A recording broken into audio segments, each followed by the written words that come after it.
crunchy, very tasty. பருப்பு வடை பிரமாதம். How I make பருப்பு வடை? வாங்கோ, I'll show you. ஒரு கப் கடலைப்பருப்பு, வரமிளகாய், சோம்பு இது எல்லாத்தையும் 3 மணி நேரம் நல்லா ஊற வச்சு எடுத்துக்கோங்க. தண்ணி எல்லாத்தையும் வடிச்சிட்டு மிக்ஸர் ஜாரில் இஞ்சி பூண்டு ஊற வச்ச பொருட்கள் எல்லாத்தையும் சேர்த்து இன்னும் கொஞ்சம் சோம்பியும் சேர்த்துக்கிட்டு உப்பு பெருங்காயக்கட்டி சேர்த்து நல்லா அரைச்சி எடுத்துக்கோங்க. கொரகொரப்பான பதத்தில் இருந்தால் போதும். இதுக்கப்புறமா கொத்தமல்லி, பெரிய வெங்காயம் பொடி பொடியாக நறுக்கியது எல்லாத்தையும் சேர்த்துட்டு நல்லா பிசைஞ்சிக்கிட்டு எண்ணெய் காஞ்சதுக்கப்புறம் வடை பதத்துக்கு தட்டி ஒன்று ஒன்றா போட ஆரம்பிங்க.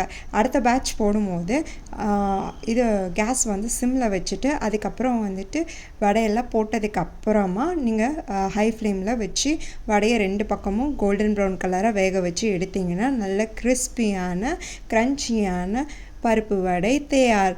Thank you all for watching this video.